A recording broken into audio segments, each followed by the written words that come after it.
مكان كين عبد الله علي ننجان عبد الله علي علي اي سدلت مقالات الدر عندهم عندها خامبو كامبو تشنيسا خامبو تشون ددر مقا ددرته كان ددر خيسا كامبو مالف فاسنيف كامبو أكان نما غرغرة تكاو كان نما رادجة تكامبو تنا إزين تندران خامبي ورانا ترتجا خامبي ورانا ترتف إيجنا مكان خامبو جامعون إرتي مقافة ميجان سنيف كامبو يعني جتشودا مي برتا كتا ميكات برتا خطاجات خطاجا تولي مي بيه شو مال جتشودا بيه شو مال جتشودا biyya koo jennu jechuun kophatti biyya takka jechuudha malee biyyoota yoonne biyya hunda taa'ama malee biyya jechuun waan magaalaa takka takkaawu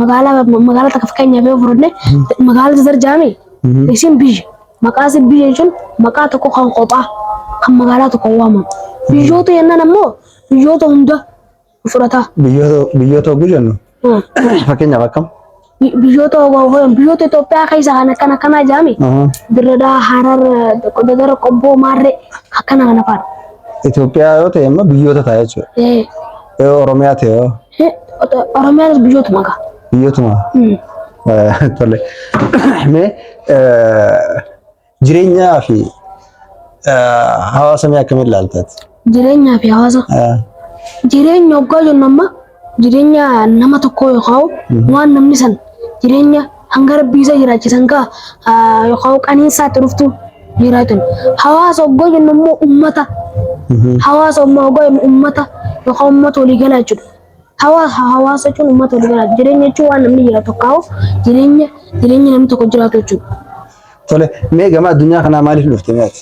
Maaliif gama addunyaa kanaa dhufte? Gama addunyaa kanaa alhamdulillah rabbiin na bitee ilaala gama addunyaa kanaa wanni waliin dhufeef baradhee saayinsiitis baradhee kadiinis baradhee hundaa baradhee bakka guddaa gahee akkasitti ilmaan horee ilmaan kiyyaas bakka guddaa gahee akkasitti ilmaaniifis ilmaan dhaalchisa beekumsa yookaan hawaasa yookaan eegaree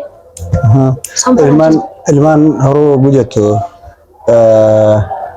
marra dhaabbatteetti ilmaan horte marra dhaabbatteetti ilmaan kana takka wanni ilmaan kana hortuuf inni kun naaf faayidaa ta'a maalirra dhaabbatteetti kan ilmaan hortu wanni dhaabbattee ilmaan hortu sinu ati amma yoo mun fuudhin kophumatee deemtame yoo fuute amma ilmaan qabdame ilmaan kee kanaatu si boonsa ilmaan horuun faayidaan isaa takkaffaa wanni hortuuf faayidaa ta'eetiif lammaffaa si boonsa ilmaa abaluu jaammaa fakkeenyaaf ilmaa abaluu kun ilmaa abaluuti bar ilmaa abaluuti jedhan ati abaluu sana maqaan isaa ol hin kaane sanii fi ilmaan horuu bareeda maalirra dhaabbattee ilmaan hortaa hawaasaan fayyadateeti jechuun wanni ati irra dhaabbattee ilmaan hortu maal wanni irra dhaabbadhee ilmaan hormu hawaasaan fayyadaa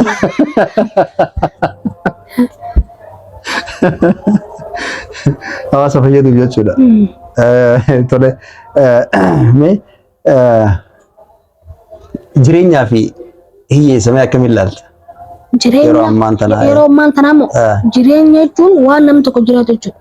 Hiyyeessa jechuun yookaan harka qalleeyyii yookaan nama maallaqa hin qabne yookaan nama deemee sadaqaa kadhatu hoggaatti dhufte yoo qabaatte maallaqatti kennitu yoo hin qabaanne immoo rabbi siyaa kan fayyatuun hiyyeessa jaamaa nama maallaqa hin qabne harka qalleessa kan jaamu san. Tole yeroon tun yeroo soomanaati yeroo ramadaanaati mee ramadaana kana irratti wantoonni ilmi namaa godhuu qaban fi godhuu hin qabne maal jettee yaadda?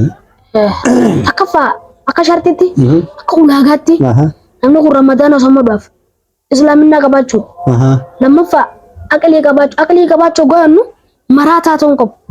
Maraataa jechuun dilii isaatti barreeffamtu jaanime maraataa ta'uu qabu. Ammaas nama waaddaan baafate ta'uu qabaa jaan. Ammaas soomana keessa wanni godhamu qabsiimu afaan baaleegii jechuu dhabu. Nama hojii walloluu dhabu. Nama hawallol kadura wallol ta'inu walitti araaramu yaa balu keenya dhiifama akkana dhiifama jechuudha. kan beeyne yoo dhiifama kan beeyne. Dhiifama hin beeyne. Dhiifama gaateetten hin beeyne callee ta'uu sammu. Ati yoo fedhe adidu harka fuuteetuma boo abalu keenya dhiifama ramadaanni seene kunnoo ramadaanni seene dhiifama jettan ta'a. Jechuun inni yoo kana wallaale yoo. Jechuun dhiifama kana wallaaluu osoo rabbi wallaalchisa gaasan. Dhiifama jetteen ati wanni barbaachisan wanni sirraa qabu dhiifama jechuusaasan dhiifama jechuusan barbaachisan wanni sirraa barbaachisu. Mee jireenya kee keessatti wanni akkan si yaachisu maali? Jireenya kiyya keessa moo? Wanni akkan si yaachisu. Jireenya kiyya keessa wanni kan na yaachisu immoo yoo mumaan bakka guddaa gahaa sanii tattaaffii jabaate sangorjiin kanaatu jireenya keessa na yaadachiisa. Jechuun yeroo amma jirtu qaalessi jireenyaatis nama ni yaadde laal akka nama tokkotti yookaan akka hawaasaa bakka buunetti. Jechuun wanni caalatti si yaachisu amma rakkoo jireenyaati jechuudha. Rakkoo jireenyaati. Mee ati jireenya maalirraa hubattee maalirraa hubatteeti jechuu dandeessi? Jireenya kana qaala'uunsaa rabbi godhe ta'u rabbuma godhe qaala'u kana. Daldalaa godhe moo rabbi godhe? Kana moo rabbuma godhe tana rabbuma kadhatta malee daldalaanis waan idee ganni. Daldalaanis waan idee. Jechuun daldalaan amma yeroo ammaan tanaa waan takka irraa dachaadhaan haalatti uummata saamuutu jira. Dhiibanii immoo yeroo takka gara biraa wanti jiran gara mootummaatti wani dhiibamus ni jira. Rakkoon guddaan eenyu bira jirattee yaadda? Rakkoon guddaan rakkoon guddaan moo? Daldaluma kana xiqqoon akka yaada kiyyaatti akka nama tokkotti daldalaa kana na fakkaata. Daldalaa hojii maali qunnamtii qabda? Daldalaa hojii qunnamtii qabu gua. Takka hangisumaan karaa dashii deemu qaa harkaame. Sana mukaa. Harkuudhaan duba. Kaawuniin dhagaafa namarraa faadha keetiidhaan. Jechuun amma jireenya kee keessatti wanni akkan si yaachisu qaaloomina jireenyaati jechuudha. Hogguu deemtu akkuma jettee sanitti hogguu deemtu agarteeti. Hogguu deemu fa'aa harkaatiin hogguu deemu fa'aa akkatti harkafaadha.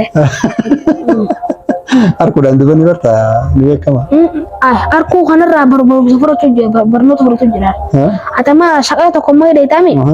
Shaqala tokko ni hidheetama. Magaalaa biraa hidheetame magaalaa biraa hidhete gatiin sana akkanaa yoo ta'e gatiin sana 90 takka yoo ta'e amma fakkeenya biyyuma tokko yoo dhufee asitti 500 ta'e. Atemmoo warraan baranne olsontee tokko atemmoo magaalaa biraa sanitti qarshii 90 takka. Amma asatti magaalaa biraa san waa bitachuudhaaf takkaa akka keessummaa dhayitti nama biraa. Ammoo magaalaa ta'etti gisee deebitu wanni san maallaqa takkaa 500 takkaa 200 hin taane takka akkas taane. Bakka biraa 90. Bakka biraa 90 sana.